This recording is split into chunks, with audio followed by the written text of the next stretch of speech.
This is a conspiracy. That's what this is. One big damn conspiracy! And everyone's in on it! I know what's going on. Did IQs just drop sharply while I was away? A person is smart. People are dumb, panicky, dangerous animals, and you know it.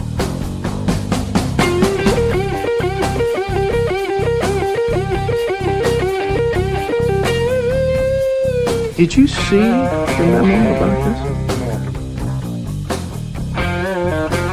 this? Just when I think you couldn't possibly be any dumber, you go and do something like this. Don't you see what this means? This is it! This is the beginning of everything! I've been waiting for this all my life! Welcome to episode 71 of your Missen the Point podcast, where we discuss the weird, the wonderful, and the downright bizarre aspects of life, as we have conversations with people from all over the world. Tonight we welcome back the great Southern Swami, a radical Raj, and a possible pundit, friend of the show, the one and only Fozzie the Aussie. Welcome back, Fozzie. Thank you, Drew. How are you, mate? I'm good, buddy. You dropped a very interesting topic into our little group chat today that I really just wanted to jump on because it's quite intriguing and something that I think a lot of people take for granted. And that's the term Australians use as rent-a-crowd. And I think a lot of other internationals would know it as purely being professional paid protesters. And what I mean by taking it for granted is we see any kind of political protests that happen predominantly from the left most of the time, and your average boomer will go, oh, here we go, another paid protester. And we tend not to give it too much more attention than that. But it seems as if this type of thing is far bigger and far deeper than the average person can really comprehend.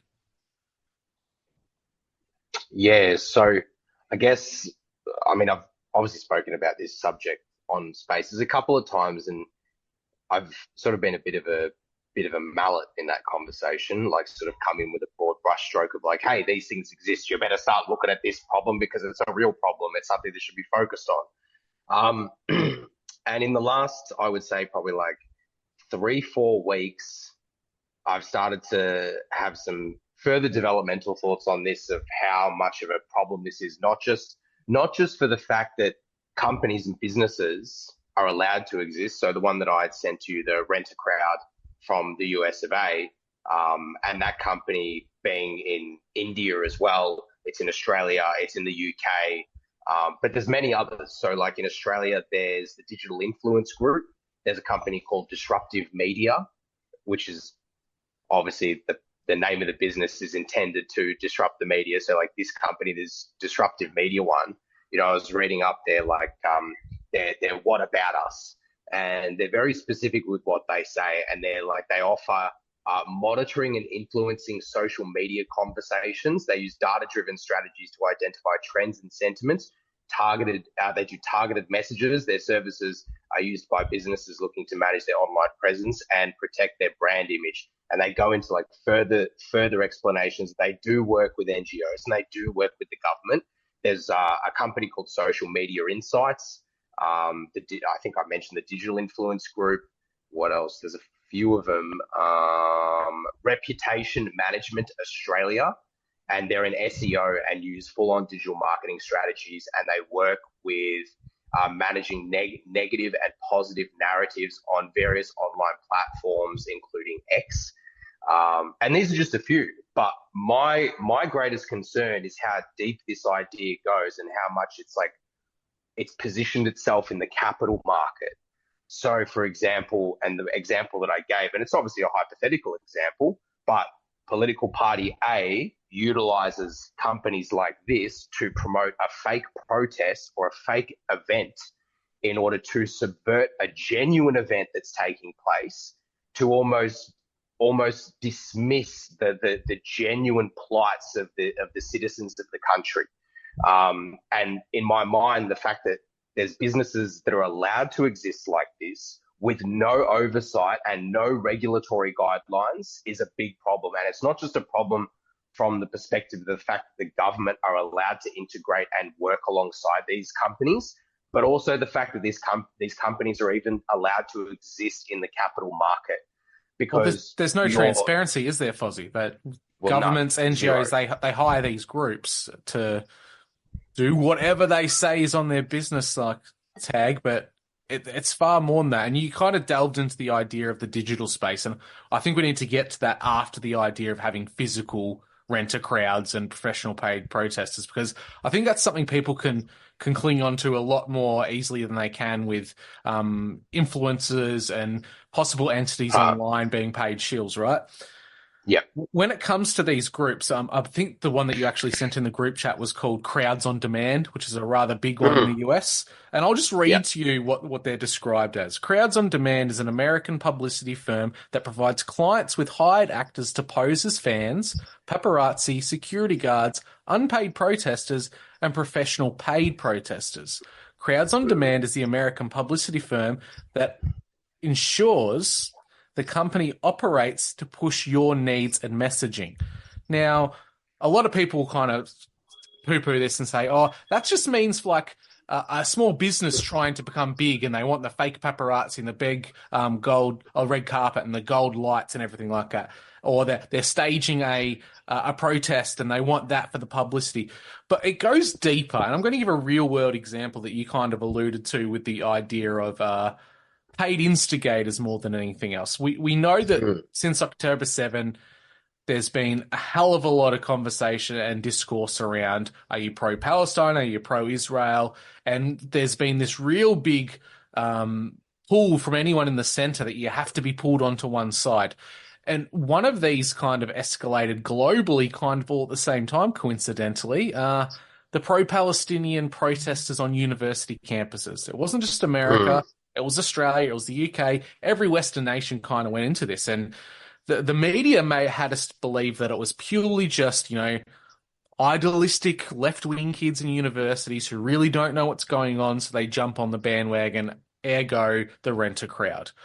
But what a lot of people don't realize is the pro-Palestinian protesters are backed by a surprising source, one of Biden's biggest donors. Some of the most outspoken groups against Biden and Israel are getting funded from foundations attached to the biggest names in the Democratic circles. Two of the organizers supporting the protests at Columbia University and on other campuses are the Jewish Voice for Peace and If Not Now organizations. Both are supported by the Tides Foundation, which is seeded by the Democratic mega donor George Soros, and has previously supported the Bill and Melinda Gates Foundation, and in turns supports numerous small non-profits that work in social change. So where's the transparency then? If these facts were made public at the beginning of these university protests and the media was doing their job, would we be bothered with the conversation? Would we be bothered being subject to the propaganda campaign that was put through the media? And the answer is a resounding no, Fozzie. At what point do these said agencies and firms become political terrorism? And I'm going to make my case for this. Think about if you get a few paid professional protesters to rile up a specific demographic, university students, over topics A, B, or C.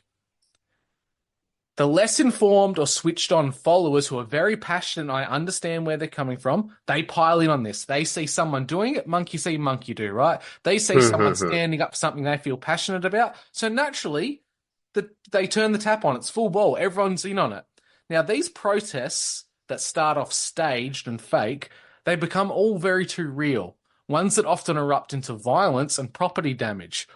Ironically, they're all protests that can be considered political. So at what stage do these orchestrated protests that instigate and light a fire to become real movements, when can they not be considered terrorist acts? Because essentially what we're looking at, Fozzie, is we're seeing the domestic civilian version of what we saw with the Arab Spring in the Middle East. And even further back, the Young Turks. We're just seeing this on our homeland and we're not paying attention because we've fallen for the idea of rent a crowd. They're just useful idiots. Well, no, they're not useful idiots. They know what they're doing. They're using state-paid actors often, because that's where the funding's coming from, to push a political idea, an agenda, a discussion, and drive a discourse that the communities are blissfully ignorant of. Yeah, I think it becomes terrorism in some respect, like political terrorism, the moment that a politician or a political party is even allowed to engage with these companies. I think the fact that they are allowed to engage on any way, shape, or in any way, shape, or form, in and of itself, could be classified as like political terrorism. And obviously, it would be a case by case basis. But seeing what we've seen, I don't even think you need to chalk it up to a case. I know people obviously play this idea, or people like to play this game, and especially politicians love to play this game, because when a political party's under fire, they tend to knee-jerk react straight to the individual being responsible as opposed to the entire group. And that's not even just a political problem. I think that's like a human conditional problem, instead of people actually taking responsibility for their own actions. And I think the fact that a political party can engage with a company like this and say, hey, this is our objective and this is what we want to achieve, and we'd like to use your services in order to achieve that. And that could be the subversion of a political public discourse that might be unfolding. So, for example, you could take something as simple and also as serious as the protests during the COVID lockdowns, right? So one of the COVID lockdowns in Melbourne that happened in September 2021, there was an opposing group that randomly appeared on the day, and this opposing group were supposedly members of the CFMEU and members of the Victorian Trade Union, and turns out that wasn't the case at all. These were just a bunch of like purple and pink haired lefties that just happened to gather in one place. Now, did they do this out of their own volition? Maybe. But if the case remains that there's a political party that's engaging with these businesses, then it doesn't become something of a natural cycle. Now you're putting something into the social, into like the sort of social cohesion of the citizens of the country. You're throwing something in there that almost behaves like a rocket, like a stone in a glass house or a spanner in a glass house situation. And all that does, and as the example, right, political party hires this renter crowd to come in and subvert the entire event because the political party doesn't like where the public discourse is moving. So they use these companies to try and curve that tide, to try and stomp that out, to stamp out that dissent. But that's natural dissent. That's not fake, artificial dissent that the political parties are creating through the use of these companies like Rent-A-Crowd. And I actually got a list of some of the Australian ones. This is not like the online social discourse. This is like legit Rent-A-Crowd. So there's AMS. There's AMS. Okay, yeah, go. Sorry, before you get into the list of them, this is where it kind of becomes the Hegelian dialectic, right? And you gave the examples of some out of sorts people that showed up in the September COVID protests, right? And they just appeared out of nowhere. Well, I'm not here to bag on the left or socialists by any means. This isn't a left-wing issue. This is a political issue. Governments, corporations, what have you, let's just go with governments because they have the most to gain via political discourse and change. They, by the very existence of these firms and corporations existing, they can literally set the narrative. And I'm going to give a possibility. We saw a huge uptick all of a sudden in Victoria for National Socialists. Now, that could have been purely organic, could have been a bunch of young guys who felt like their voice and their concerns are driven underground because it's no words and no conversations that they felt emboldened to come out and do it. But when you think that there's state-paid actors that belong to these firms, they're literal actors getting paid to fit a role, you have to now consider, were every single one of these events genuine? Because it happened all in sharp, quick succession.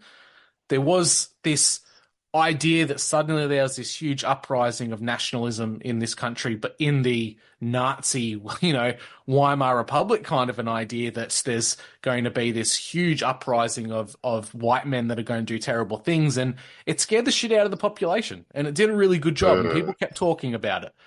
So how do we not know that these things are possibly set up by, say, the left-leaning government, and the right-leaning government employs people to look like deranged lefties who will sit down on a highway and block traffic because of greenhouse gases? We now have to question every single thing we see in the media purely based on the existence of these companies.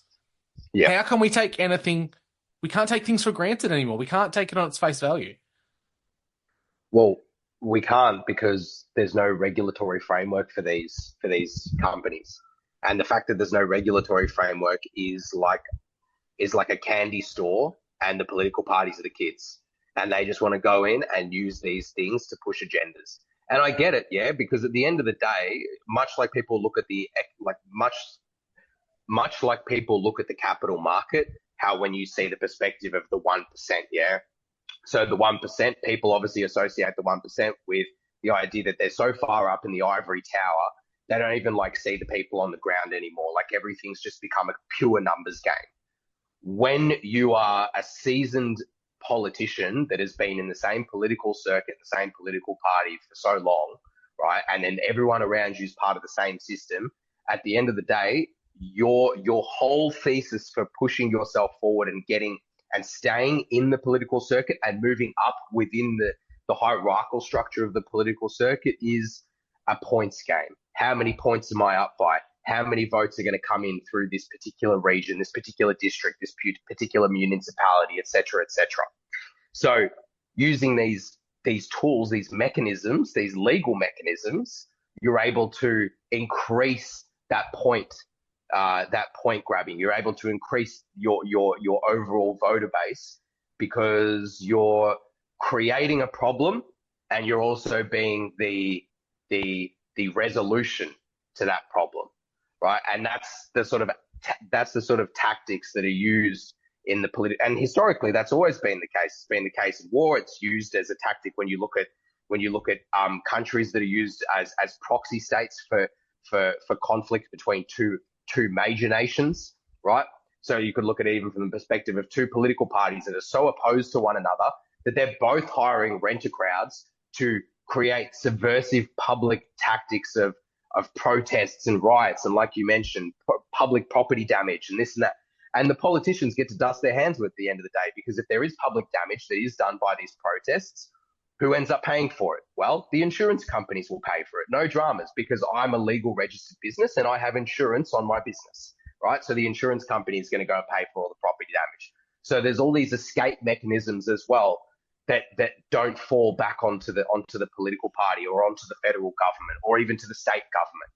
And the fact that those mechanisms are allowed to exist, where the government does not take any responsibility for any wrongdoings, any immoral wrongdoings in the social discourse and public sphere, is worrying to me. Because, as you said, how the hell can you even trust that what you're seeing on the news is even legitimate? How do you even know that, you might see a scene, for example, the Ukraine-Russia conflict as a great example. There was a situation early on in the conflict where there was some footage that was taken from within the Ukraine, and it turns out it was all just theater stunts. It was all like green screen. Then there was the issue with the video game that they were using to promote as like its actual war combat and all this stuff. And that's just one aspect of the manipulation of the public opinion. But then you apply that to a grassroots protest level in this rent-a-crowd sort of bubble, and all I can foresee that doing is completely shifting narratives and completely shifting social mindsets around specific topics that are relevant to like the safety of the citizen. And the government loves to play into that, right? Because they're always about, making sure that Australia's borders are safe, always making sure that our economy's strong, making sure this, making sure that. And some of the things that they're making sure of is making sure that the social discourse is always in our favor. And, Well, and this is in my opinion, they've perfected it. well, and this is the concern. You hit the nail on the head when it comes to, grassroots level. We all expect, I say all expect because I forget to realize that not everyone's kind of awake to all this stuff, but generally speaking, majority of people expect this of geopolitics. When it's at a grand scale with the military-industrial complex, we've got historical precedents of nations dressing up their soldiers in the enemy's uniform and causing fake attacks. The Gulf of Tonkin's a great example that's from recent history. All these events have taken place, but we're quite sheltered in the idea that our own governments and political parties could be doing this against their own people within their countries. Mockingbird Media was an example for just how the media manipulates us that way, but we never expect, staged events, initially staged events, I should say, that are used to spur these things occurring. And like you said, for political gain and to control the population in a narrative that they see fit or a direction they want. I'm going to come back to the pro-Palestinian protest for a second because I don't think I quite articulated the importance of identifying who a lot of those young kids were being hired by were. There are groups that are pro-Zionist, so why would now this is just logical thinking, why would pro-Zionist groups fund and support protests which, according to the media, are anti-Semitic? Well, you kind of have to go from it, they're setting the stage for the Hegelian dialectic. Here's the problem. We've got anti-Semitic youth in universities. They're making Jewish and Hebrew students feel unsafe. So what do we do as a government? We have to bring in harsh anti-Semitism laws. It seems as if they're trying to set up the bad guy so that they can offer the solution. And it's not just centered around Zionism or anti-Zionism. It can be thrown to any public discourse. The ideas of global warming and man-made climate change, these are being manipulated in such a way that I honestly don't think the majority of these green protesters, which are gluing themselves to highways and all this type of business, are genuine all the time. I think maybe all it takes is a few kingpins to be dropped into these equations and spur people on because they've got their written notes and their character profile written out by the government to get the masses kind of going. And this is what we're seeing in the average political discourse and interactions in this country alone, let alone the rest of the world. Yeah, and plus, like, the money's actually pretty good, man. So, like, the one in the UK, the crowdfund, the Rent-A-Crowd company in the UK, the one that's the same as the American one you mentioned, or that I mentioned to you earlier, crowdfund, they pay 40 euros per hour. So that's what, 65, 70 Australian dollars per hour. Yeah, just to like literally be there and you're given a script and you've just got to follow it. And it doesn't even need to be a script about, let's say, you don't even need to actually have anything to say. You can simply be there to express shock, to express sadness, to express anger and frustration. So everyone, you might have like 50 people out of like, let's say 100 people that come to this protest. And let's say they're all hired. Maybe 10 of them have the entire script to know exactly what's happening. 20 of them are there to be like backers to those 10. And then the remainder are there purely as body language en masse. So everyone's doing the same thing. Everyone's agitated. Everyone's frustrated. People are yelling things. So, if it's all these lefties going like, TERFs are Nazis, white people are Nazis, this is a Nazi, that's a Nazi. And they're all like upset, crying in the streets, throwing rocks at windows, breaking things. And bear in mind, that could also be provided in these scripts.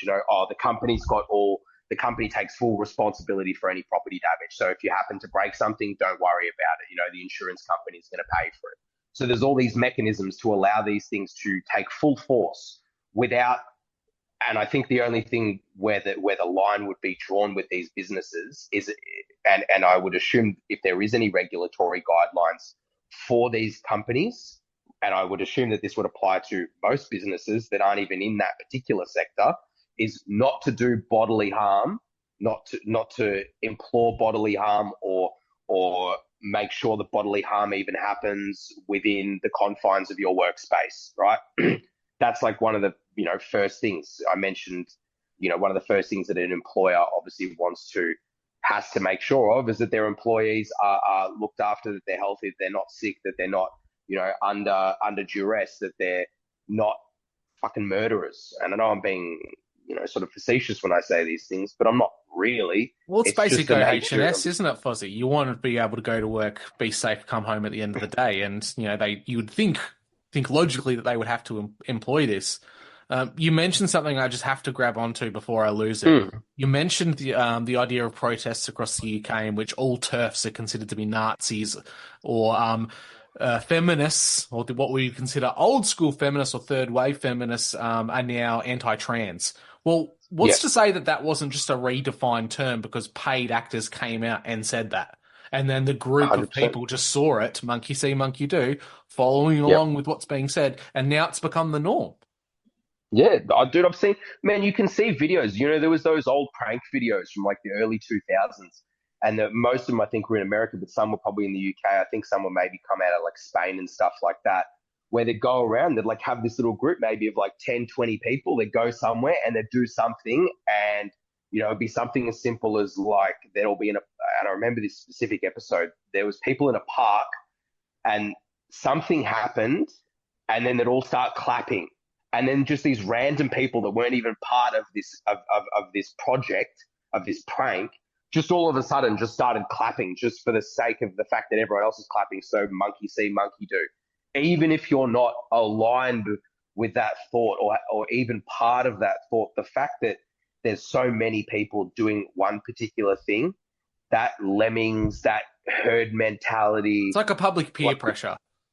Well, we're very social creatures, yeah? Like we're used to being around other people, yeah? So like that also includes the nature of how society functions, even on a small scale, villages, small towns, cities, the developmental process of how humans have gone from living in,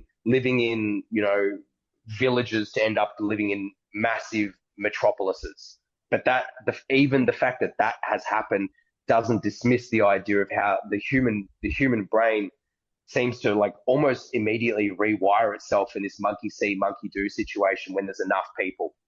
And knowing what I know from my personal experience when I went to the Melbourne Freedom Rally protest in early 2022 and finding out that there was paid actors that were part of this protest, whether they were there for the intentions of propagating the idea of freedom of individual liberty and responsibility, or whether they were there to subvert that idea, is irrespective. The fact that they can be there and finding out that they indeed were there made me not want to ever participate in another public protest. Well, here's because a wild... now I don't...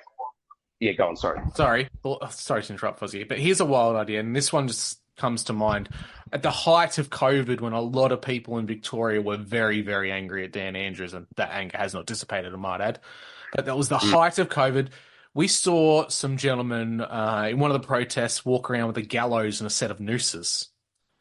And this gave Daniel Andrews the political talking points to say, these people are dangerous, they're Nazis, they're this and they're that. There was supposedly a gentleman walking around with a swastika flag. Now, all it takes is to have a paid actor, literally from one of these crowds on demand, to walk in amongst, say, a genuine protest, and it derails the entire movement.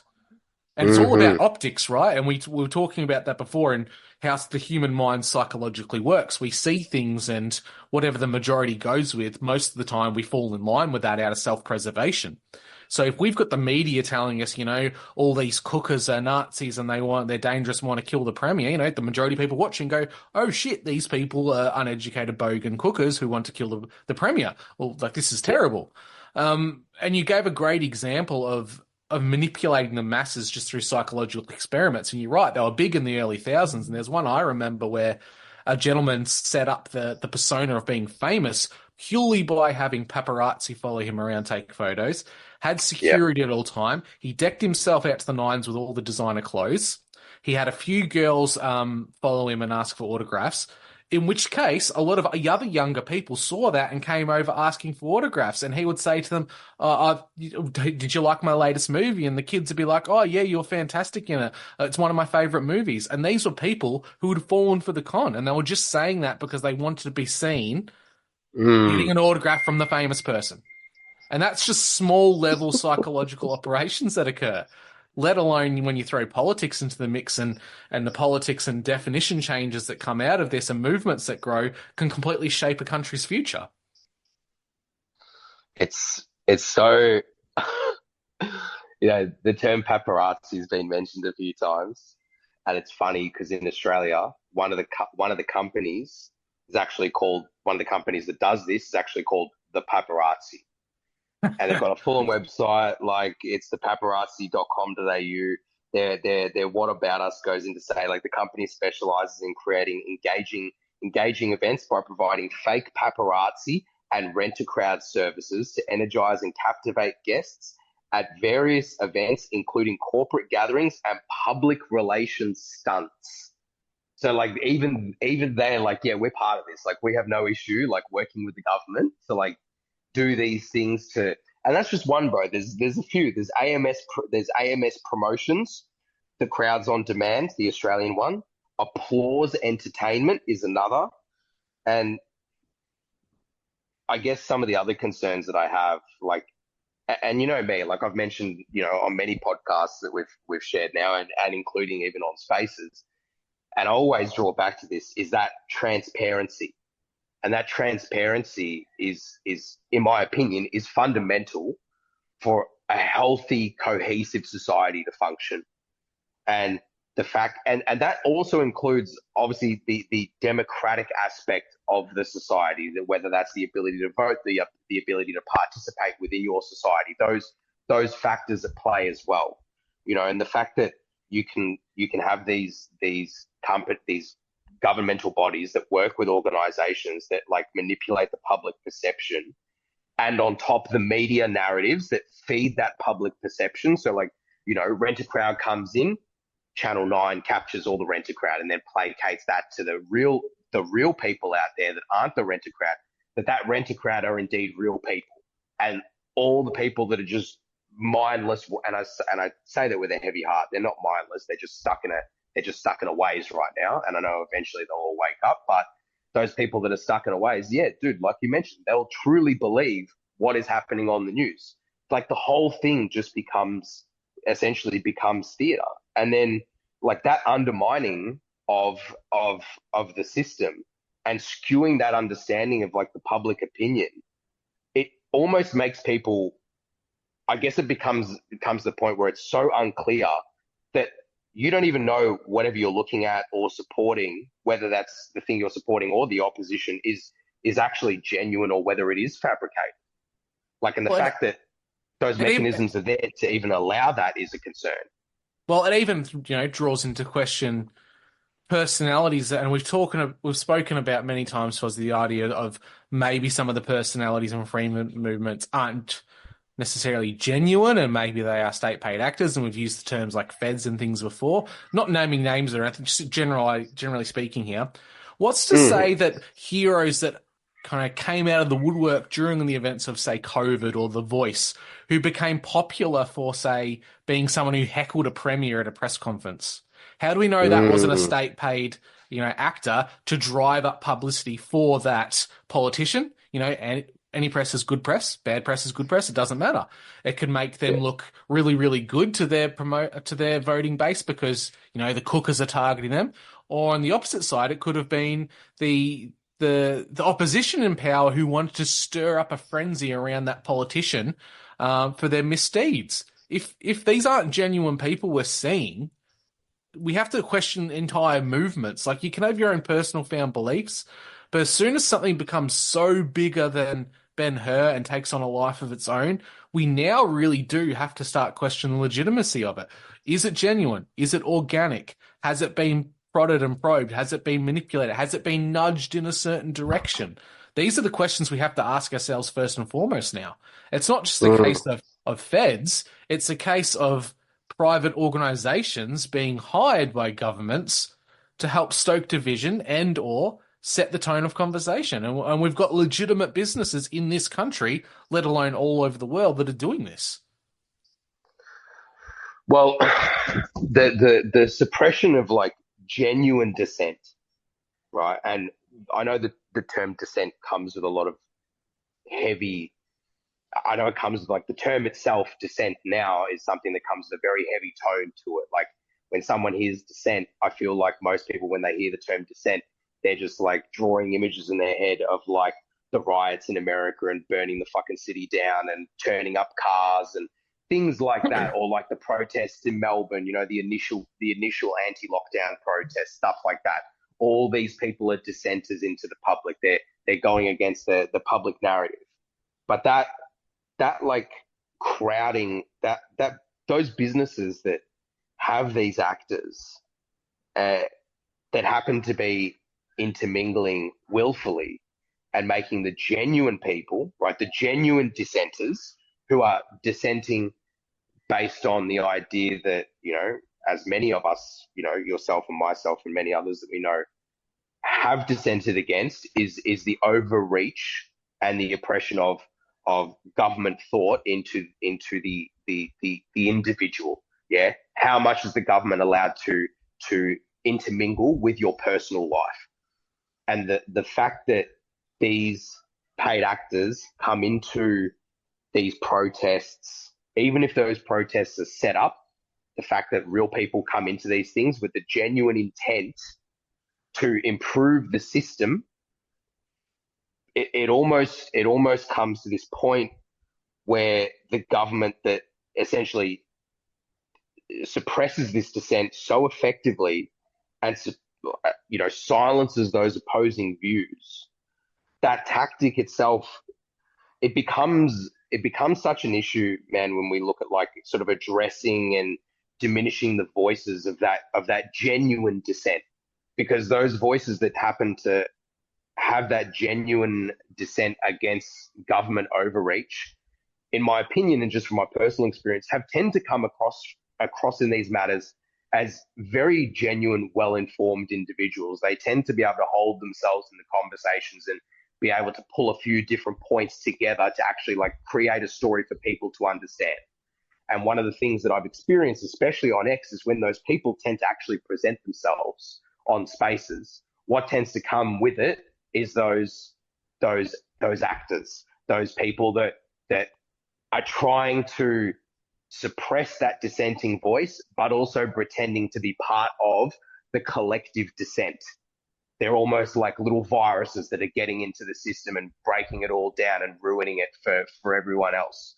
And the fact that look at the root core of it, and I said at the start, the root core of it is that the fact that the government is even allowing these companies to exist, by the fact that the government is even allowing these companies to exist is already the most problematic thing, because that throws the idea of democracy so far out the window that someone with a pair of binoculars can't even see it anymore. It's gone way too far out, because now you've gone, okay, well, now the government is using schemes and taxpayer funds to fund these organizations, which are then funding these companies that are then using these renter crowds to push government rhetoric. It becomes this, dude, it's like part of that whole socialist, communist. I don't even know if it's a socialist or communist thing, because this thing goes across both lines. This is like the aspect of humanity that becomes too immoral in the societal fabric. Like it's all leading to one point, Fozzie. It's kind of leading to a technocracy where all these issues that are 100%. Being exacerbated by, you know, Team A, Team B, or Team Blue, Team Red, doesn't really matter. They're all utilizing the same tools and, you know, the same assets to drive social change for an outcome that they ultimately have. My concern is that, like you said, certain individuals that you might feel a little bit iffy about in spaces, in, you know, freedom movement groups in this country that people start to question, they go on the attack straight away. And you often wonder whether that's a self-defense mechanism because they don't want to be found out. But my concern is they do have great talking points. Now, are they either trained and coached in political discourse for the areas they're going to act in, or do they have a portfolio of this is all the things I can bring to your company as an actor? I was raised traditionalist, I was raised conservative, I was raised Christian. I know all the talking points, and then when they do need someone to stoke the flames of division or cause an issue, they can go, all right, we'll take out James or Jimmy or Bob, whoever you are, John Smith. They take them from the portfolio and go, he ticks all the boxes for the focus group of what we want, for what our customer wants, ergo the government. They want someone who looks like an unhinged right-wing conservative to do this. I mean, they need it in the public sphere. They need this person to be a larger-than-life character, and they roll it out. Now, if these people exist, it's not so much a rent-a-crowd issue as it is an individual issue, because now it's not just the protests where you see it spur and kind of kick off from one small little event. It can be individuals. And my mind kind of goes to an event that's just occurred in Australia, Fozzie. Are you aware of what's the controversy around Officeworks at the moment? No, I'm not. Oh, brother, it's a big one. A gentleman went into an Officeworks here in Australia and tried to get a newspaper laminated. Not an issue, you take in whatever you want to get laminated. The story that was the headline on it was about Jewish Australians proud to support Israel. Yeah, cool. That's their prerogative. That's their political view. He just so happened to go to a Officeworks in a Jewish community in Australia, in which there was a very stereotypical, what you would consider to be left-wing socialist girl there, wearing a pride flag lanyard with all the buttons and lapels and everything on it that showed her support for the alphabet community. She had tattoos over her forearms. Her hair was, stereotypical, like one of those crazed lefty haircuts. And she was almost triggered to the point when she saw that she pushed the sale away. No, we're refusing this service for you, and I can't do it because I don't feel comfortable with it. He's filming this whole interaction, of course. And that was what made me very sus on it in the first place. Not that he was filming it as a reaction. He was filming it from the start, so it seems. Like, I haven't seen the very beginning of it or the very end. I don't know how long this recording goes for.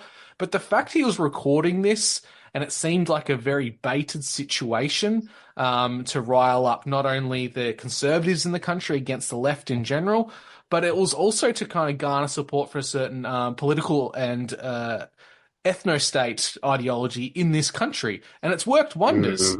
People are calling for Officeworks to sack this young girl. They're looking for people to go into Officeworks and have all sorts of crazy, stupid things just laminated now as some kind of pushback. This in itself doesn't seem like an organic interaction. If it was organic, my mind would instantly go to, I'm the person trying to get this thing laminated. I'm very upset. I contact the manager in the store and then head office. Why would I feel the need to film it in the first place? It's like you see the opposite side of things where you see people film really great momentous occasions for themselves only for the sake of putting it out to get clicks for it. When happy things happen in my life, I don't feel a need to film it and show the world. That's pretty egotistical. So when someone's filming this type of interaction from the get-go, I have to question the legitimacy of it, the intention of it, and whether it's used to kind of sow social discourse and political discussion. As someone that worked in Officeworks in 2017, I can give you an assurance and a guarantee that the rainbow badge was a legitimate thing. I happened to be working at Officeworks the year they begun implementing them. Sorry, not 2017, 2015.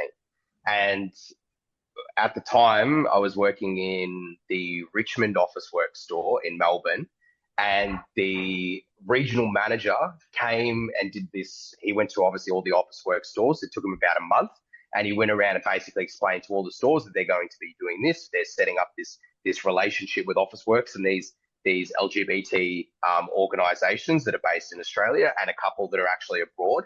And they're going to be funding and that funding will go in things like further campaigns, more business outreach, stuff like that. But with the guy in the camera, the Jewish gentleman in the camera, I guess I haven't watched it. My only question is, in the beginning of the video, and I know you said you haven't seen it, But at any point in the footage, does he actually show the rest of the store, or is it just focused on the woman? It's just focused on that interaction, as far as I can tell. Yeah, then that opens up the idea, like, well, was this even done in an office work store? Well, yeah, Because in well, my you do have to view, ask those questions, don't you? well, I only say this because, and I only say this because of my experience working at Officeworks. Their regulatory framework around sales staff, or the team, as they refer to it, team members, is very, very strict. Like there is obviously the notion that you can turn away customers, but at the time I was working there, they were very adamant that, like, under no circumstances do you turn away a customer, under no circumstances. Now, you could make the case that she's just some random chick from North Melbourne or some lefty suburb in wherever, and, like, her just society, the group that she happens to hang around are very anti-Israel, very pro-Palestine, and she sees that and she just has a full trigger mechanism. But if you're not showing the entire office work store, and the fact that the guy had the camera ready to go, like, and the situation played out almost like it was a bait, and as I said, I haven't seen it, but I've seen instances of these things take place and they turn out to be actually like fake engaging events, is a cause for concern. And the fact that the companies, these businesses, are allowed to exist, and who knows, dude, that those two individuals could be part of a business. You mentioned about these characters that come out and they become like the lead voices in particular instances.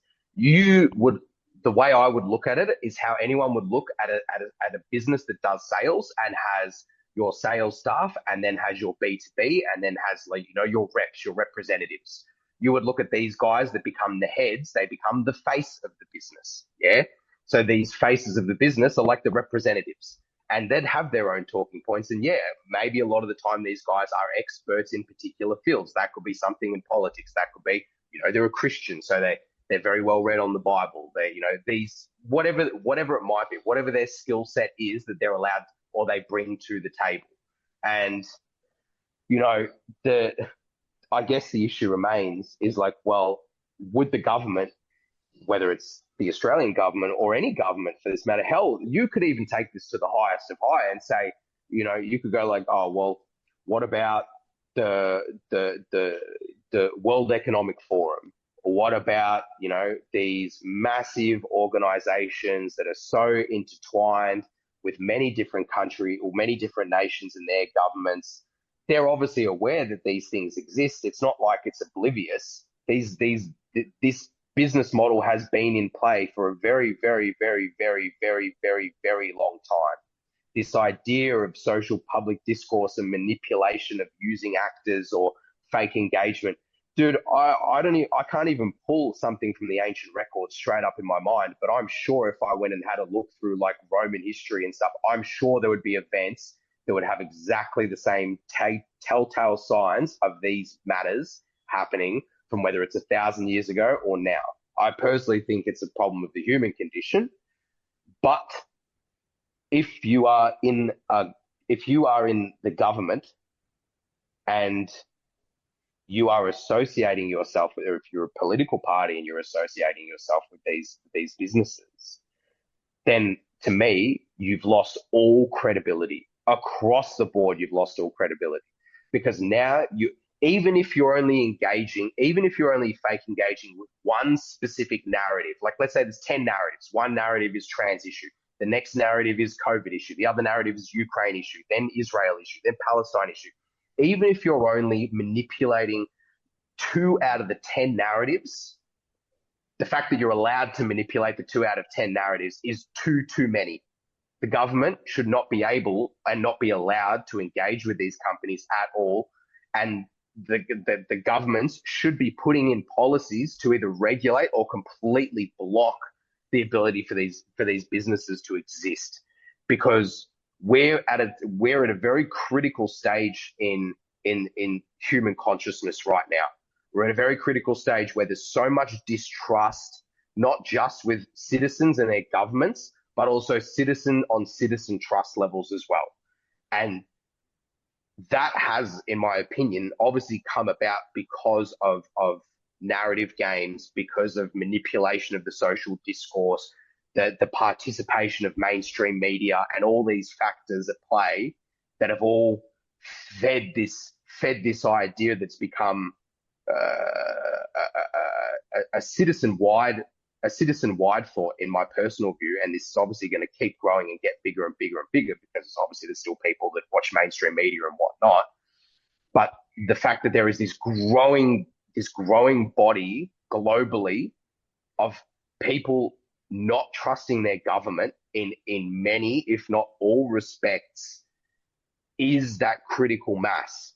And all that does is cause more dissent, and that dissent and the fact that the governments feed that dissent with these actors as well causes this compounding escalation issue that now starts to present itself on the grassroots level, as you could see as civil war / civil unrest amongst people with different political ideologies. So, I mean, America as a great example, as a perfect example about literally political street brawls. And even though these political street brawls tend to be slapping fest as opposed to people pulling out knives and guns and stuff like that, and I'm sure that exists as well, and I know it exists especially on the states of Idaho and Washington, but the matter remains is that these companies exist and the government support these companies, and these organizations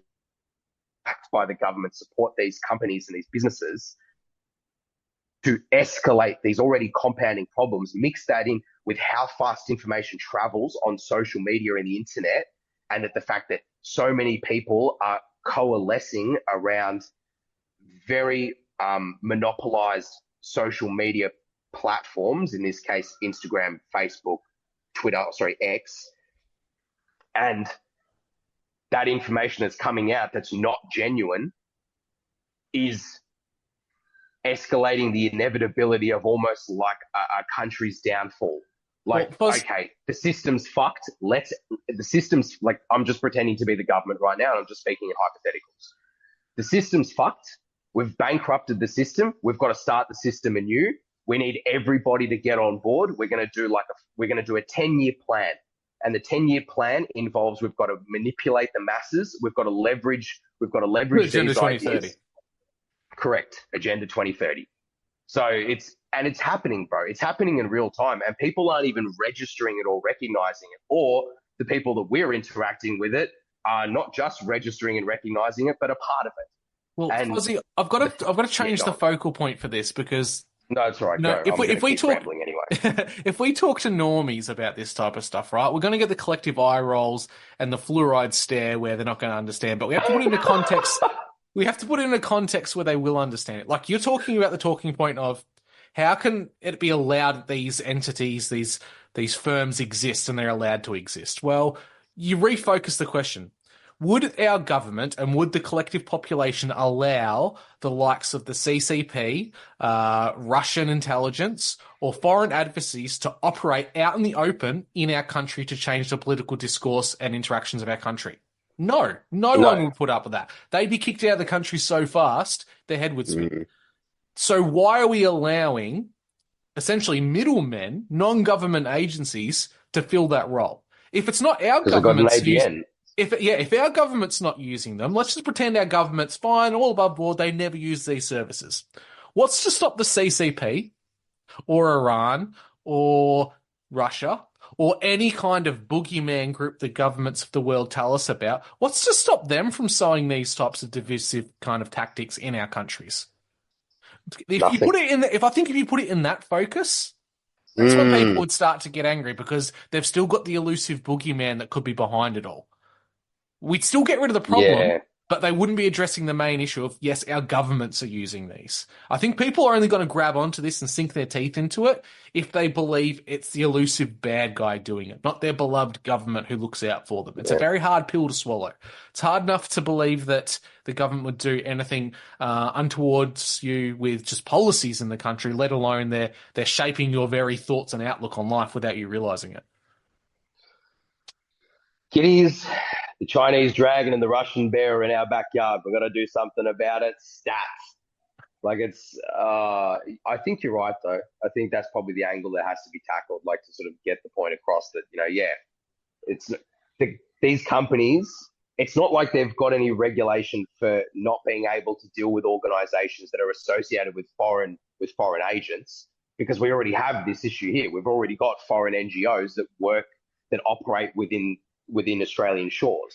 So it's not out of the realm of possibility, and it's not out of the realm of probability. And at the end of the day, money talks. And if you live in a country where cost of living is fucking bogus, and most people are struggling, or at least to the degree where they're struggling to not to make ends meet, but they're not able to, build a substantial accumulative wealth because of these cost of living problems, it makes you sort of wonder of, what's the big deal if I go and work for this company temporarily for a few months and make $70 an hour?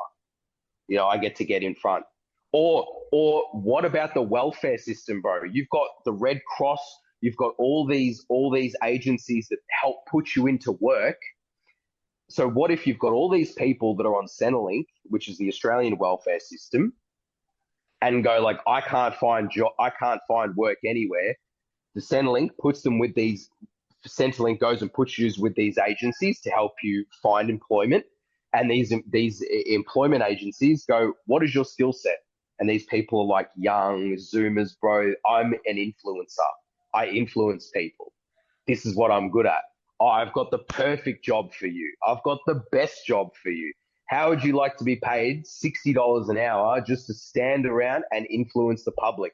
Dude, that's my dream job. Sign me up. Let's rock and roll. Here's fill out some paperwork. You get introduced to the business. Bang, now you're part of the business as a temp, right? And then the business can take you on as a permanent person because maybe you bring something to the table. You've got a specific skill set. Now you become a I used the term before, a representative, like a sales representative, but for a rent-a-crowd business. You now become a face. I think you've scratched the surface of how a lot of these influencers and people that blow up out of nowhere kind of come into being.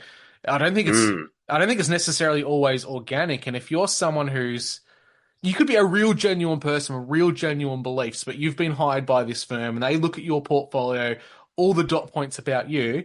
They say, like you said, we're going to pay you 60, 70, 80, even $100 an hour to put out content about X, Y, and Z because you're passionate about it. We want you to be an influencer. You go, beauty, this is my job. I love it. I want to go out and do it. You start doing it, but behind the scenes, they pay for 50,000 followers. And they like you on that platform. Suddenly, you might have been a genuine person just looking for employment. It may not be moral, but you've got employment to do this. And suddenly, you've got the ego and the drive behind it. Hey, I've got 50,000 people listening to me in the first month. And then, from there, that influence spreads out into the real community. And you become a talking head of any given agenda or group that's currently on the market. So it's very problematic. It is problematic, and this is why I spoke about like the 1,000-yard stare or the fluoride stare of normies. But I'm even thinking about some of the groups we interact with on Twitter Spaces that are very politically driven in this country. I don't think for a moment they would ever consider that political parties would be using this type of nefarious tactics on their population. At a stretch, they might believe the Greens or the lefties would do it, but never in their wildest dreams would they ever cede or concede that their party group would do it. It's like everyone's fallen back into party politics, Team A, Team B, and they're just running with it again. And that's why I think this latest office work event, whether organic or not, is being pushed in such a way. And I know I'm going back to that, and I apologize, but it's just on the tip of my tongue that, that's right, man. That if it was any other situation, let's say a Christian walked in and wanted a picture of Christ to be laminated by the person behind there, and the same air quotes left-wing person said no to it, there'd still be an uproar. Or what if it was the inverse? Someone wanted some BDSM pictures from their weekend done. Is it okay for the employee at Officeworks to go, you know what, I don't actually feel comfortable with laminating these pictures because they're quite graphic. Or they are just so beyond the pale for where I am politically. I know this is a private company and you're a customer. At what point do you have the legitimate ability to go, sorry, I can't do this for you. And I think in this video, it does seem very political. She does kind of give it away that she is very much pro-Palestine. In fact, she says that. But what still stopped other people in the store to come and do that job for her? Correct. It does seem that indicates that she's not willing to call someone else up. It gets into a conversation where he says, can I get someone else? At which point she says, yes, we can try for this person. She might be willing to do it for you. But then she notices she's being filmed and it becomes very tit for tat. So I don't know. Yeah, I think you just have to question anything that becomes mainstream, anything that gets put into the alternative media, anything that's big on Twitter or X. You have to question the legitimacy of it. Is it organic? Is it natural? Or is it being engineered and manipulated? And those two things can exist in the same time frame. It can be initially an organic thing that is being manipulated and driven for certain agendas. Yeah, well, I mean, like I said in the beginning, bro, like the fact that these companies are even allowed to exist just skew the whole idea of a transparent democratic system in many, many regards. And because it's a multi-layered thing. It's not like, it's not like the renter crowd's it's not like they're just doing wedding events. It's not like they're just doing catering events. Like, no, they're very honest. They're very honest that they work with public relations stunts. Yeah, so it's not like it's the episode of Community where they're hiring lookalikes of famous actors to wander around the party with cocktail plates, right? They literally say it's for political purposes and political events. Yep, and it's and just the ability for them. I don't know. I sound like a broken record, but the ability for them to exist because the government doesn't put any regulation or even put a ban on these, like. There's ban. Okay, you can't have a business that, like, let's go somewhere extreme. You can't have a business that sells animal organs publicly, right? I'm pretty sure there's like a ban and pretty heavy restriction. If there's any scientific companies that exist, there's very, very heavy regulation, and it's not really at a public face level. It tends to be, it will be like a pharmaceutical company that has a specific division, like, they've got all these different divisions. So they're not very public about everything that they do at face value. So you can't have a company that just does butchering of street animals, harvesting their organs and selling them on in the public sector on the market. That's not allowed. So, and I know I'm using that as an extreme, but the government tends to be very good at identifying the extremes. And in my view... Sorry, get your view out and then I've got to jump in because you just sparked a light bulb for me. In my view, these companies are allowed to exist that we're speaking of is an extreme. That, in my view, it falls into the extreme because it's narrowing the ability for the democratic system to function transparently and function correctly. Spot on. And you're not being a broken record. You're repeating it because it's just so wild that this exists and we have to talk about it. You mentioned a point, though, and it reminded me of gay conversion therapy in this state. And broadly across Australia, I do believe now it's outlawed. The idea, and the government, because they care for us, they came out and they put laws in place that gay conversion therapy is illegal. You cannot legally or morally, ethically, try to convert someone's thinking because of their sexual attraction.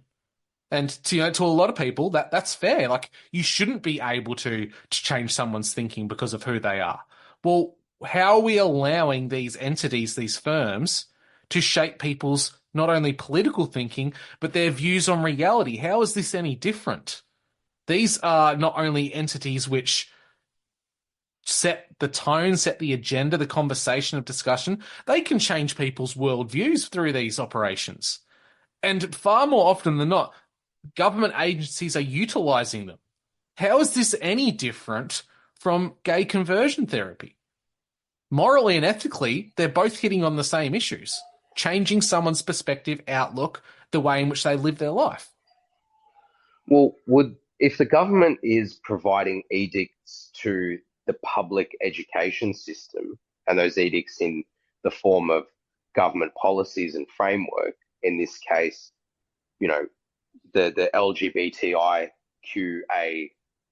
XYZ LMNOP framework, and they're providing this to the public education sector to instill gender politics, to teach people more about their own sexuality, isn't that also gay conversion therapy? Like it's a bit of a, you could realistically say that that could also be classified as gay conversion therapy. Oh no, but that means you're converting someone from being gay to not being gay. Well, then what the fuck is converting someone from being straight to homosexual? Is that not also gay conversion therapy? If you're just parroting the same thing in a public, in a schoolroom with 20 students, and 11 of the 20 take the bait, and that bait being the governmental policy framework about gender politics and how, you can be whoever you want to be, and don't be afraid to be your more feminine, don't be afraid to adhere to your more feminine attributes, or don't be afraid to adhere to your more masculine attributes. This is obviously going to men, men becoming women and women becoming men, whatever the fuck. And that, in my mind, is gay conversion therapy. So how can the government ban gay conversion therapy when they're doing gay conversion therapy in the schools? Well, it's splitting hairs, isn't it? It's the difference between hair and fur on this situation. You can say that, but you could say that, and you could, in my mind, you could actually argue that. You could actually argue that in the Supreme Court if you wanted to fucking sue the state. If you wanted to sue the state government, like, you could actually, well, hold on, you banned this over here, but then you're doing this over here. It's essentially, and you could argue it's the same thing. So it baffles me, it bewilders me. But obviously, what it comes down to is the government narrative, right? What does the government want to outlay for the next 10 to 20 to 30 years? I want our 2030 agenda. I want everyone to believe that all petroleum comes from dinosaur bones. I want everyone to believe that the world's on fire and that there's rainforests turning into cinder, into massive open plains of cinder and ash. I want everyone to believe the oceans are going to swallow up the continents, and everyone's going to be, everyone's going to sink under the ocean, and we're going to form a new Atlantis. I'm obviously being facetious when I say this. I just mean from the perspective that the government is just doing what it's allowed to do because they're the ones that have set the framework, and they're the ones that are playing in this game of splitting hairs and politics and using this rent-a-crowd, playing identity politics, just pushing narratives as much as possible to make people reliant, and so reliant on government edict. And that government edict comes through the mainstream media. Hey, dude, I don't even want to say mainstream media anymore. I just want to say media. It's media in general.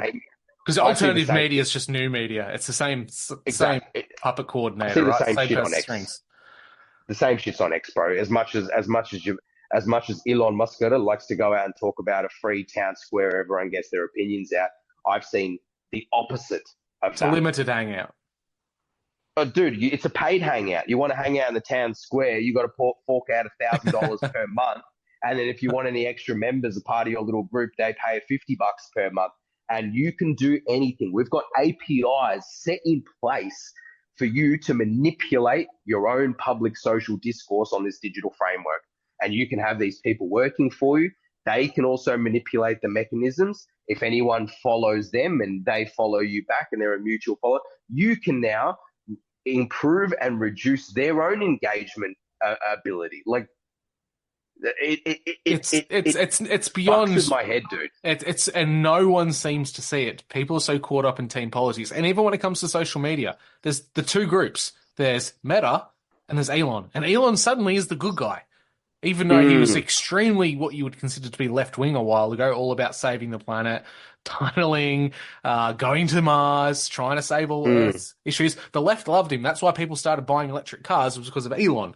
But this whole idea of social conditioning you're talking about, and I know a lot of people who are very politically switched on, at least know that academia has kind of been co-opted by at least one side of politics, or the illusion of one side of politics, to push their agendas. And this was kind of my awakening moment when it came to social conditioning and discourse shaping, was when I was going through university, and there was a unit about PE and physical education within my education degree, and it was an entire unit built around healthy eating, which is not against, love that. And it was about why all tuck shops across all of Australia, they need to remove pies, chips, lollies, anything that's considered a sometimes or a treat food.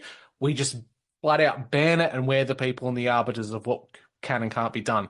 And I naturally, as a person who's very much decision-based and freedom-orientated, I said, geez, isn't this just a form of social conditioning? You're kind of just shaping society to your views and no one else's.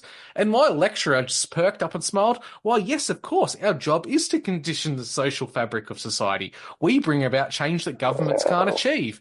And my head exploded at that moment. It was like the monkey when it touches the monolith on 2001: Space Odyssey. Yeah. And I went, wait a minute. This is my Matrix moment. The world is not as I perceived it. Because I was always someone who was, and I still am in a lot of ways, someone who's very patriotic, believes in my country, and wants the best for it.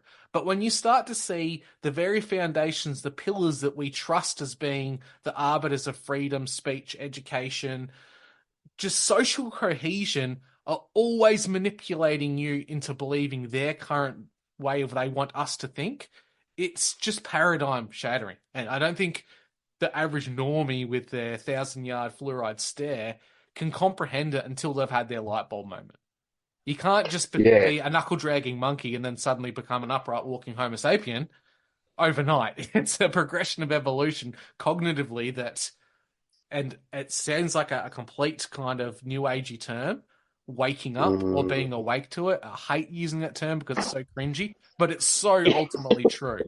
As a Christian, you would say the mud or the spit has been wiped from my eyes and I can now see. And I think a lot of people have that moment.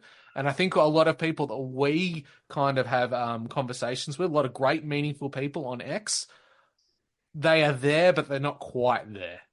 In a lot of ways, we can meet them 98% of the time, but it seems like this last 2%, this idea that there's discourse shaping operators out there, that there's paid feds, that there's crowds on demand, these things exist, I think is the next run on the ladder that they can't quite reach yet. Yeah. Well, with the tuck shops, it's funny because it's in my mind, this is where my mind goes with the tuck shop situation. I didn't know, I don't know if I don't think my school, I mean, I left high school by this stage and I never experienced that at university, but heaven forbid, like, yeah, let's ban all the 4 and 20 pies, but heaven forbid you tell off Coles for putting titanium dioxide in your dinner rolls. Right. You know, like it's so pathetic that like people will go out and try and stamp out these things that have become norm, but then allow these mega complexes to continue operating. You know, like the food industry, dude, is a whole other discussion for another day.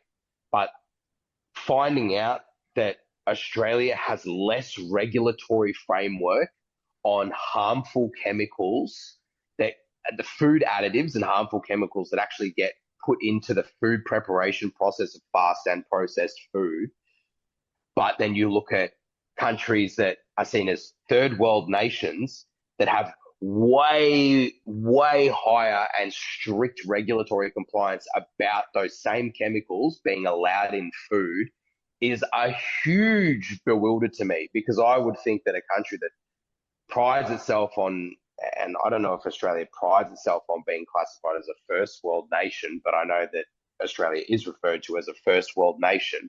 How can a first world nation put more poison in your food than a third world nation can?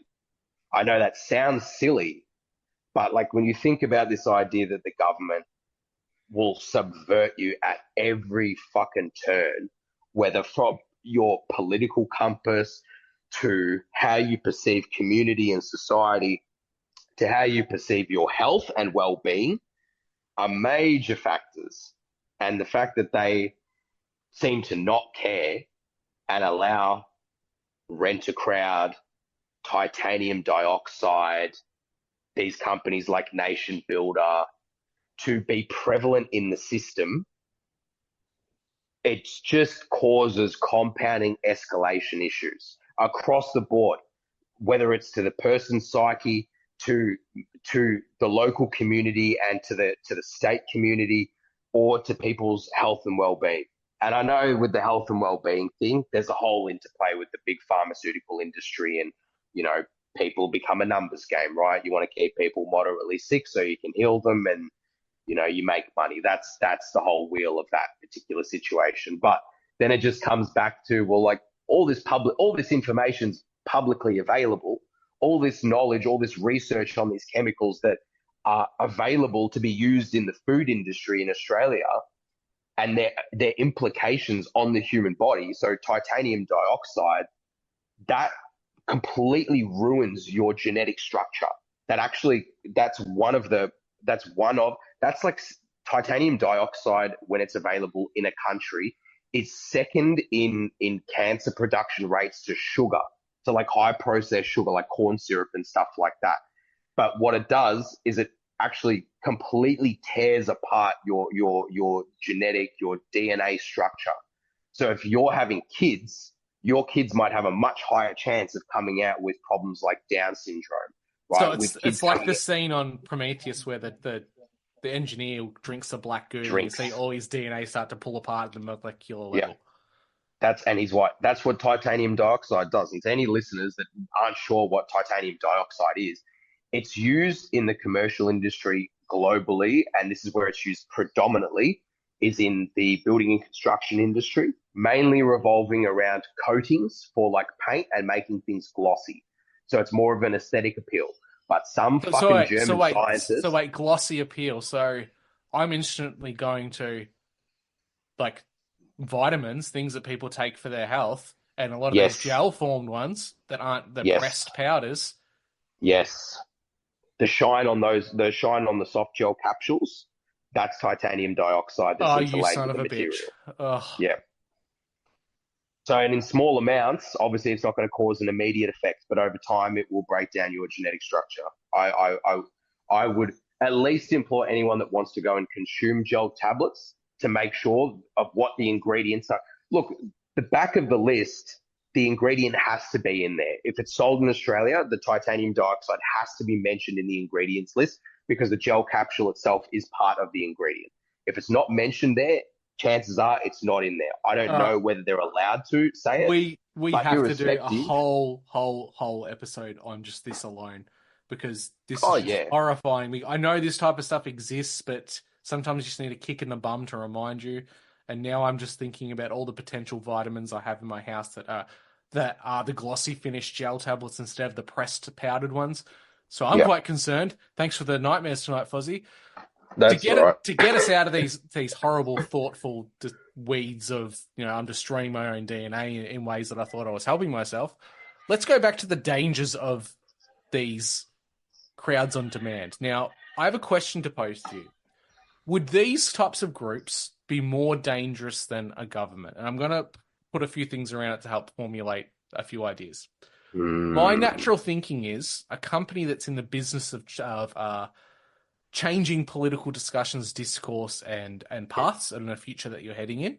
They would have some of the best psychologists on payrolls. They would have ex-intelligence, NSA, ASIO, MI6 type of people, because, these people don't get paid a lot when they're in government institutions. They often retire or quit quite early, and they get headhunted by big corporations. So, they're going to have some pretty good people sitting on their boards and advising capacity at the very least. If you've got these types of groups, would they be more dangerous than, say, the average government if you tried to tackle them head on, expose them a little bit? What are your thoughts? I guess it depends on what the agenda is. I feel if the agenda if the agenda that's being pushed in these rent-a-crowd situations is one that is based out of a foreign conflict, right? So obviously the most the easiest example I can give, obviously, is the pro-Palestinian versus pro-Zion groups. You know, pro-Israel, pro-Zion, whatever the fuck people want to call it. Same pro-Muslim, pro-Palestine, whatever the fuck people want to call it. That's what it is at its root core. If those groups are being used at the grassroots level to promote conflict, not just against one another, but also within the local society that these protests are being operated within, I think that can definitely have, I think that can have a serious implication on local communities. And I don't know, I don't know if it's worse than the government utilizing it. And I don't know if it's worse than the operations themselves, because in my mind, they're both working in tandem to push the agenda. One just happens to be the one that you see at face value, meaning that the protests themselves, the riots themselves, these rent-a-crowd people themselves, as opposed to the people that are signing the paperwork behind the scenes. So here's a very normie take on this. What if it's a case of, say, a citizen journalist or some kind of journalist with integrity that was actually trying to find the truth? They wanted to get records on this company and the people they're hiring so that they can cross-reference big events, protests, and, you know, point out that these entities, these firms, are actually driving discourse and can then, through their investigations, find which politicians and political groups are actually hiring them. Where's the danger coming from? Is the danger coming from the governments who are going to be found out, or is the danger coming from these firms that are going to have a loss financially because you're exposing them?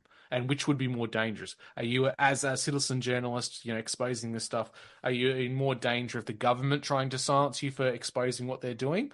Or is it the firm themselves going after you because, you know, you're going to interrupt their bottom line, their dollar? Yeah, I think it's the former over the latter, because the latter has just liquid assets. They could just move. They could just start up a new business. They could just start up a new company, change the name. Then that new company can just go and take seed money from the government's already existing schemes. That would be my answer. Yeah, I know it's short. I know you're not really used to me doing short, sharp, and sweet, but that's where, you know. I'm a bit taken back by that. That's a very quick response for you, Fozzie. So it's bad, dude. It is bad. I think we need to pump this episode out on Twitter to people and then actually run a space with some of the usual people we associate with and like really hold their feet to the coals on this and go, it's almost got to be like Bird Box, and we've got to open up people's eyes and like, do you see? Do you see? Yes. Because it throws the political paradigm out the window, and I've been a somewhat of a political anarchist person for a long time now because, you know, this whole system's fake and gay. It's all against us in every fashion. But this just really drives it home. You come on when the government's actively hiring and using these firms to shape public views and opinions and political ideology in this country. How can you trust anything? You can't, man. And it's sad because dude, I want to trust my government. I want to trust the Australian government to make the right decisions for the citizens of the country. But I can't even trust the government. Steak, Fozzie. I just want the steak. Yeah, that's it, dude. Steak. You just want whatever you enjoy. You just want it to be exactly as it is. You don't want to take a bite out of steak and you get the taste of fish. You don't want to have a spoonful of Nutella and it tastes like Vegemite. Whatever the case may be. This is a very Australian kind of reference, but it's like going to the Cadbury factory at Phillip Island or Tasmania and seeing one of the workers piss in the ingredients while they're making the chocolate and then going home and everyone's expecting you to keep eating the chocolate, but you know how it's being made. Was that a thing?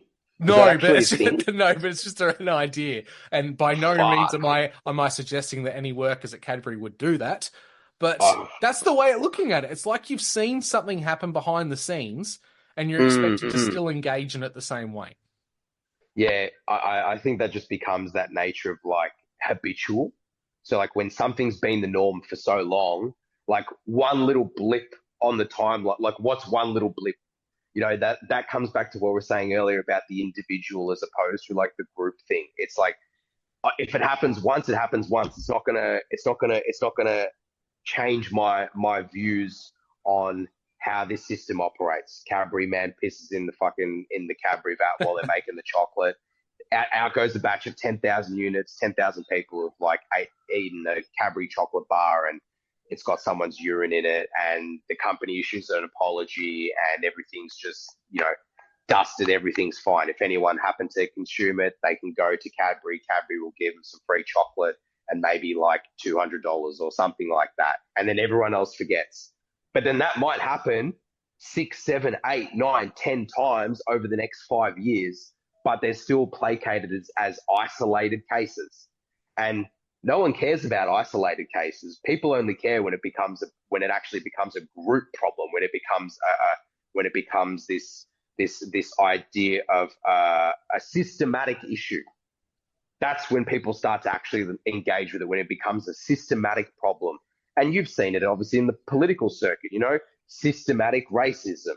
What the fuck is systematic racism, bro? Please show me systematic racism. Show me some governmental framework that says we have been systematically racist to this particular minority group, and these are the reasons why. And I know I'm being outlandish when I say that, but it's when they put gingers in the cubicle that's in direct sunlight. That's just racist. But that's because when we put gingers in the sunlight, you guys like happen to get like superpowers, and you guys have this different energy about you that like no one can seem to like truly fathom, and that's why everyone just turns to like really lowbrow like physical attacks or red hair, you know, or ginger, like freckles. Like it's like that movie Hancock. You know, on Hancock, how he's got all those superpowers, but when he's closer to another version of himself, he becomes human. It's when gingers are away from the sun, that's when we lose our powers. And we've been told and lied to this whole time that it's bad for us. But really, that's just a kickstart and supercharging us. Well, you got to be careful, because I remember reading something about like the gingers across like Europe for like, you know, 2,000 years. They were always seen as like mystics. Like they're always seen as having this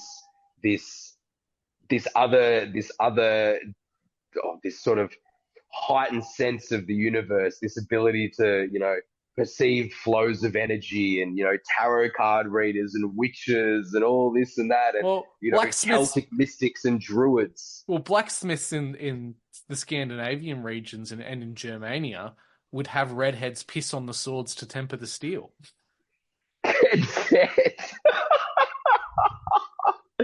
I didn't know that, but there you go. See, you got to get in the sun, bro. You're gonna have magic piss. Then you can go piss in the Cadbury vats, and then everyone's gonna eat the Cadbury. And they're gonna get magical powers. We could rebrand it and call them ginger snaps. That's great.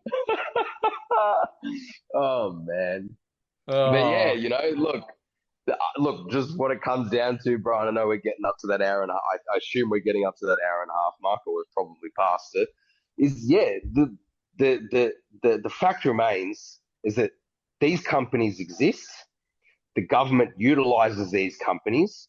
There's no regulatory framework around what these companies are allowed to do.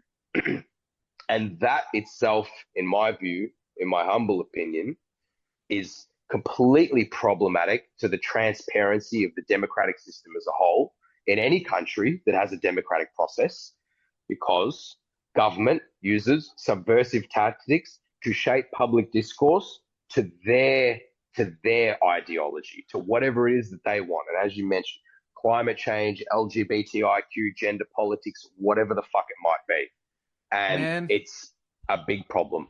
I'm so tempted, and I haven't done this yet. And to be honest, I'm a little bit scared in doing it, but I'm pretty sure I'm on multiple watch lists anyway. But you couldn't FOIA request these private companies, but you can FOIA request governments with any connections and business dealings with these said companies. So I'd be interested to see across all political parties how many have engaged in the likes of Crowd on Demand, Rent-A-Crowd, all these type of like, you know, throwaway little companies which proclaim to be all about creating flash mobs and advertising campaigns, when in reality they do actually offer political discourse shaping in that. How many of just Australian political parties have engaged in these? That would be quite eye-opening. And if there's anyone I out think there it'd be with a bigger very set of prevalent. nuts than me, please do a FOIA request and send me the information. I'd appreciate it. Yes, please, because if Drew or myself do the FOI request, we're gonna get knocks at the door. Yeah, it'll We be know like that. that episode of The Simpsons where Bart buys the book of Bob Dole and it gets scanned and then it alerts him in the White House. Mr. Vice President, Yes. someone finally bought your book. Fozzie, Dude, Fozzie's doing a FOIA request on us. Inform Oh, ASIO. dude, I'm coming back to Australia. I'm gonna be back in Australia in 2 months, I would say, maybe three. Don't give them a date, Fozzie. They'll be waiting for you at the airport. No, that's why I was like 2 or 3. But either way, like I just have this strange, and look, I don't think it'll come to pass. I pray that it doesn't come to pass. But I've played with the negative thought that I'll come back to the Australian shores, get to the airport, and there'll be like fucking people waiting for me.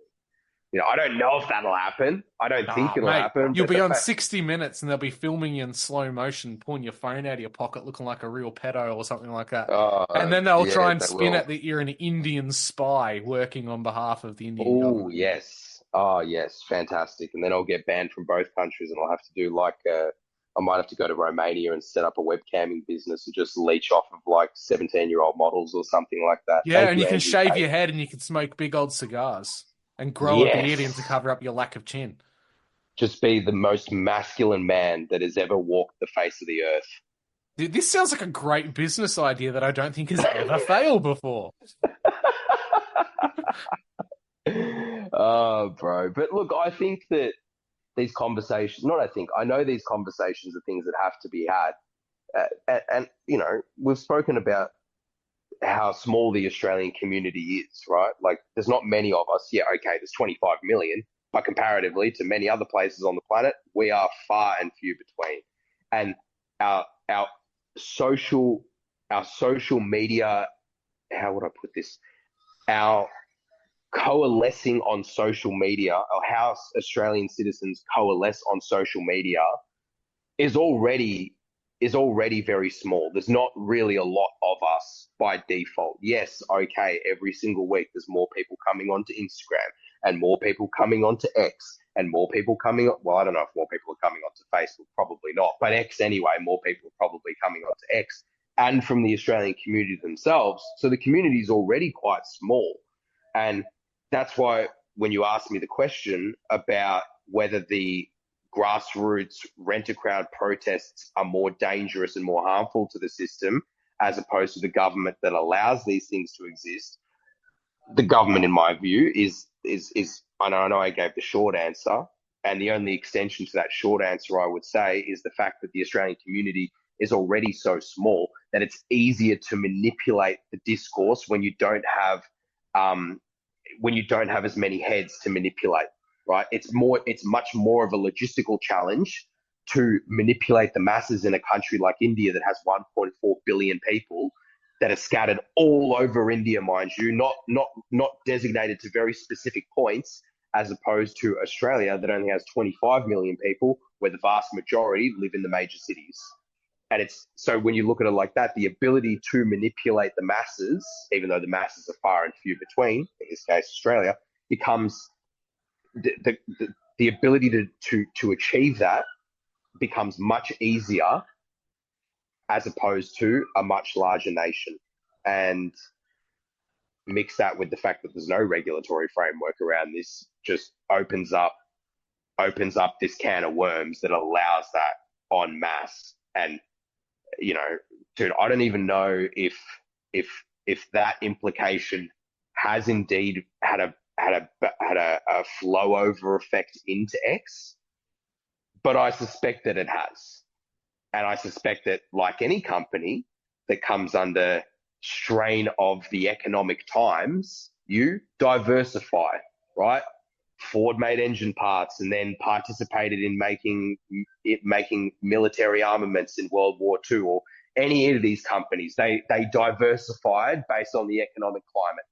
I wouldn't be surprised if these rent-a-crowds don't just happen to operate. And as I gave one of the examples earlier, they don't just do rent-a-crowd, they also do social media discourse shaping as well. So it's a two-pronged approach. And if you have companies that are able to achieve those objectives from both the prongs, from both social media and in-person manipulation, bro, you've got yourself a golden business for the government to constantly give you money. Constantly give you money.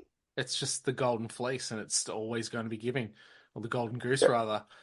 I just want the listeners to think about this perspective after listening to our rambling for this past hour and a half, however long we've been going for now, is that think about the synergy that can be occurring between government and these types of groups. You have, on one hand, we know that there are very real intelligence operations that occur not only abroad, but within our own country. So let's just say that there's some talking heads, some intelligence operators within the Australian context, pushing and shaping context. You then have the likes of these groups, these firms, that help supplement that. The multiple layers of deception on this, starting at the very top from politicians who just lie to your face repeatedly and we keep voting them in, all the way down to this group who then filters out and disseminates change and thought amongst the useless sheep of the world who just fall for it hook, line, and sinker. It's so multi-layered and multifaceted that, again, if you're trying to explain this to one of your normie friends or family members, expect to get the fluoride stare on this. And you might have to pitch it in the way in which I said that what's to stop a foreign adversary utilizing these corporations, these entities within our own country, and then they might get upset about it and start to talk about it. And hopefully from those conversations, that light bulb moment really occurs from. They become the monkey that touches the monolith and they suddenly evolve. We can only pray and hope that thing comes to pass, bro, because Australia needs a lot of direction right now. It's the government, the federal and the state governments, they're seemingly playing into the destruction of the country's own fabric. And I think I know why that is. I think you know why that is as well. Whether that and whatever the end result of that is, whether that's the balkanization of Australia and the creation of 30 new states and 30 new state governments being, instilled, and or whether that's something, as simple as a Melbourne Freedom Rally where there's 200 people and 75 of which are all paid actors by, Rent-A-Crowd. And it's scary, man, because these systems, these mechanisms, they don't foster, in my mind, they do not foster a healthy social fabric in any respect. And I guess it just comes down to what will the government do about it? Well, are we going to have to put in FOI requests? We're going to have to find out how many times the government is engaging, as you mentioned, is engaging with these companies and these organizations. And if they are engaging with them regularly, which I'm very confident that they are, then one must ask themselves, how long is the government going to allow these things to happen without actually putting their foot down and either flat out banning this type of business practice or putting in heavy regulatory framework for these businesses and what they're allowed to engage with as a paid crowd? I have no issue with these businesses existing for private events like weddings, right? Catering events. So I've got no drama in the world. Go and do it. You want to get a bunch of people to dress up as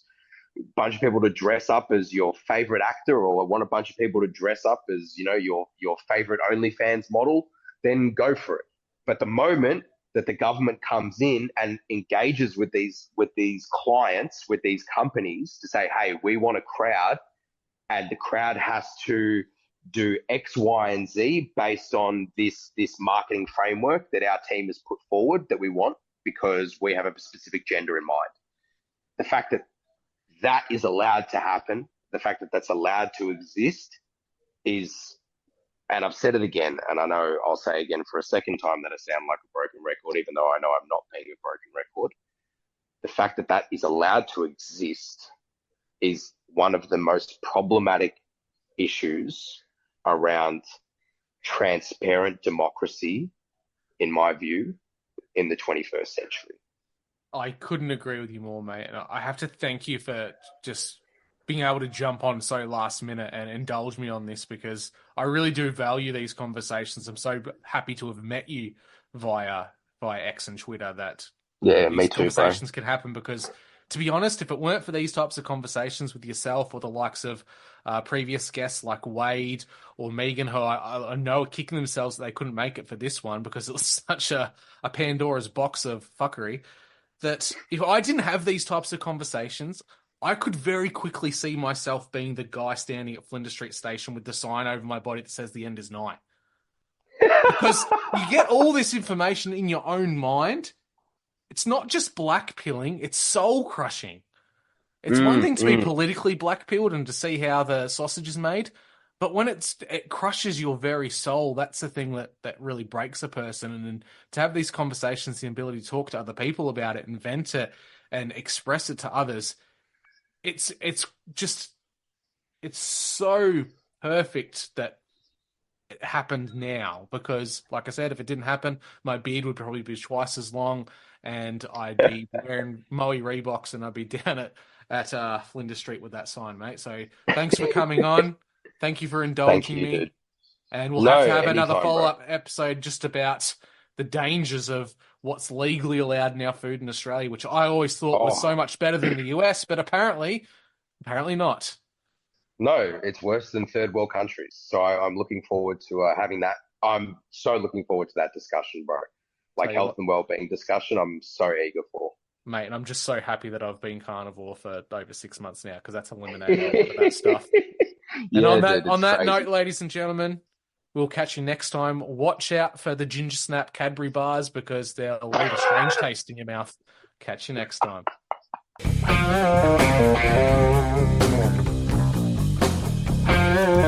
Hey everybody, it's closing time.